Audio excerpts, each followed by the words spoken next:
अस्सलामुअलैकुम। इंशाल्लाह आज हम डिस्कस करेंगे सॉर्ट को। तो चलिए देखते हैं कि सॉर्ट हमारे पास क्या है। A number of the form यानी ऐसा नंबर जिसको हम n into under root a form में डिनोट कर सकते हैं, रिप्रेजेंट कर सकते हैं, where a is a positive rational number. अब इसमें हमारे पास जो a होगा ये कोई भी पॉजिटिव रेशनल नंबर होगा। अच्छा, रेशनल नंबर को हमने ऑलरेडी पढ़ा है।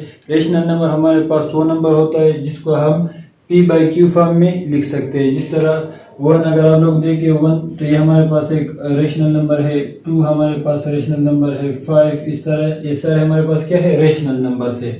सो ऐसा नंबर जिसको हम n into under root a form में रिप्रेजेंट कर सके और इसमें a हमारे पास क्या होगा, कोई भी पॉजिटिव रेशनल नंबर होगा, तो उसे हम क्या कहेंगे, सॉर्ट।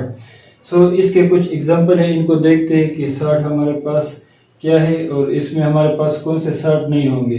सो अगर यहाँ पर आप लोग देखें इस एग्जांपल में हमारे पास क्या है, अंडर रूट 3। अब ये हमारे पास क्या है, सॉर्ट है। क्यों? क्योंकि अगर इसको आप लोग इसके साथ कंपेयर करें तो यहाँ पर हमारे पास यानी 1 है। अगर इसको आप लोग देखें तो 1 है हमारे पास बाहर, यानी यहाँ पर 1 है और ये 3। सो ये 3 हमारे पास क्या रिप्रेजेंट करता है, a को। इस जनरल फॉर्म को अगर आप लोग इसके साथ कंपेयर करें और ये हमारे पास क्या है, एक रेशनल नंबर है, तो इस वजह से ये हमारे पास क्या बन गया, ये हमारे पास एक सॉर्ट है। अगर इस दूसरे एग्जांपल को देखें तो ये हमारे पास सॉर्ट नहीं है। क्यों? क्योंकि इसमें हमारे पास अंडर रूट के अंदर जो ये वैल्यू आई है ये हमारे पास इरेशनल नंबर है, यानी अंडर रूट 3 हमारे पास एक इरेशनल नंबर है और इसको अगर आप लोग अंडर रूट के अंदर लिखे तो ये हमारे पास एक रेशनल नंबर नहीं है। इस वजह से ये पूरा हमारे पास सॉर्ट नहीं है। तो ये हमारे पास क्या होगा, it is not a sort. अच्छा, अगर इस एग्जांपल को देखें, इसमें अंडर रूट के अंदर हमारे पास एक रेशनल नंबर है, लेकिन अगर इसको आप लोग सिंप्लीफाई करें तो इससे हमारे पास क्या बनेगा, 8 अपनी जगह और 3 जो है ना इसको हम इस तरीके से लिख लेंगे। फिर इससे हमारे पास क्या आएगा, 8 का जब हम क्यूब लेंगे तो इससे हमारे पास 3 आता है और यहाँ पर अच्छा ये हमारे पास 1/3 है अंडर रूट की वैल्यू, यहाँ पर हम लिखेंगे 1/3। ये 3 और 3 खत्म हो जाएगा, इससे हमारे पास 2 आएगा। अब इसको अगर आप लोग देखें तो ये सिंप्लीफाई होकर इससे हमारे पास 2 आंसर आता है, यानी इसको अगर हम इसके साथ कंपेयर करें तो अंडर रूट हमारे पास यहाँ पर नहीं है, तो इस वजह से ये भी हमारे पास सॉर्ट नहीं है। अच्छा, इसके अलावा कुछ और एग्जांपल्स भी है हमारे पास, जिस तरह से अंडर रूट -2। अब ये देखिए हमारे पास अंडर रूट के अंदर माइनस में वैल्यू आई है, तो ये भी हमारे पास सॉर्ट नहीं है।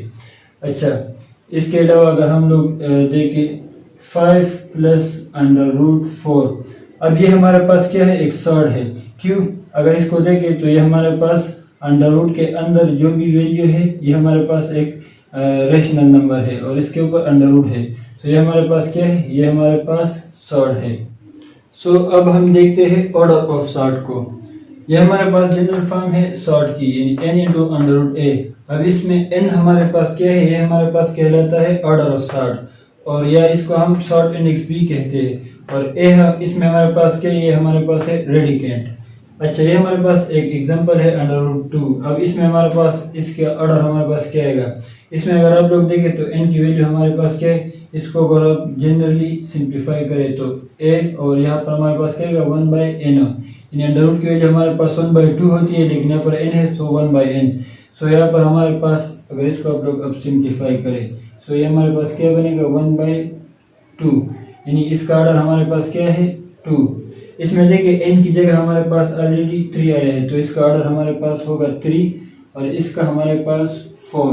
अच्छा, रेडिकेंट। सो ये अंदर a ये हमारे पास रेडिकेंट रिप्रेजेंट करती है, तो ये हमारे पास 2 यहाँ पर रेडिकेंट है, यहाँ पर हमारे पास 4 रेडिकेंट है और इसमें हमारे पास 7 रेडिकेंट है। अच्छा, जिस सॉर्ट का ऑर्डर हमारे पास 2 आता है तो उसे फिर हम क्या कहते हैं, क्वाड्रेटिक सॉर्ट। और जिस सॉर्ट का हमारे पास ऑर्डर 3 आता है तो उसे हम कहते हैं क्यूबिक सॉर्ट। और जिस सॉर्ट का हमारे पास ऑर्डर 4 आए तो उसे हम क्या कहेंगे, बाय क्वाड्रेटिक सॉर्ट।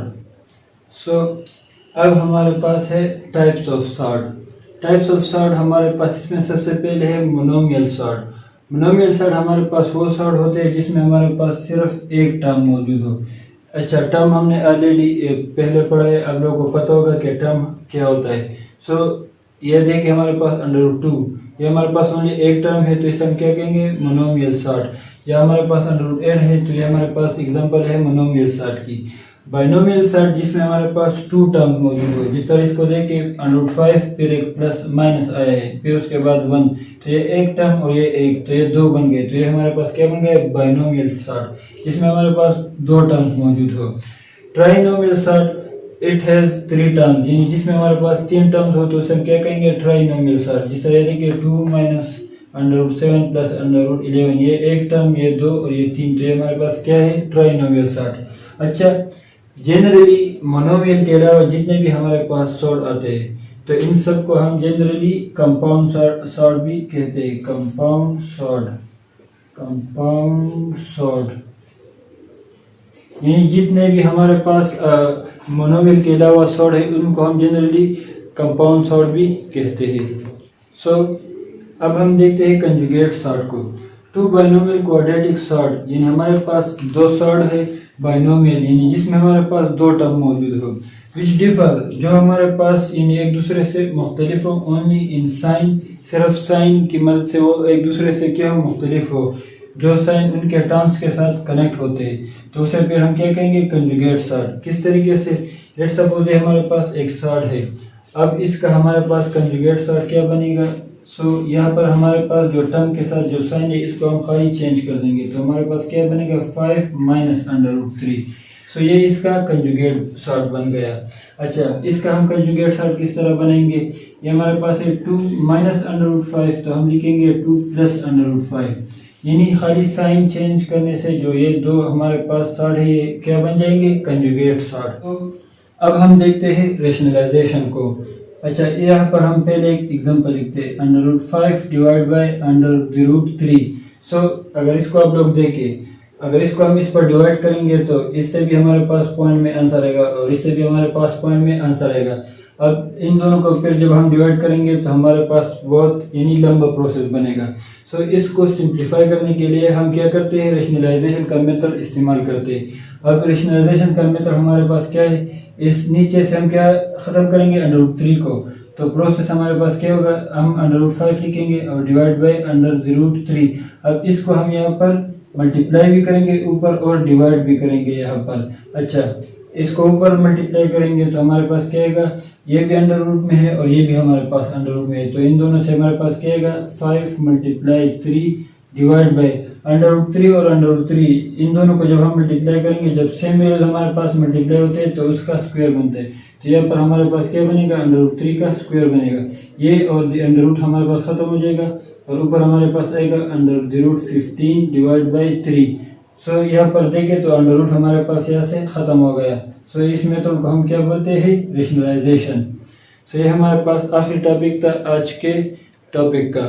सो अगर इसमें आप लोगों को कोई भी मसला हो तो आप लोग कमेंट में ज़रूर बता सकते हैं। और ये हमारे पास सिंपल टॉपिक था कि शॉर्ट और इससे रिलेटेड कुछ टर्मिनोलॉजीज थी।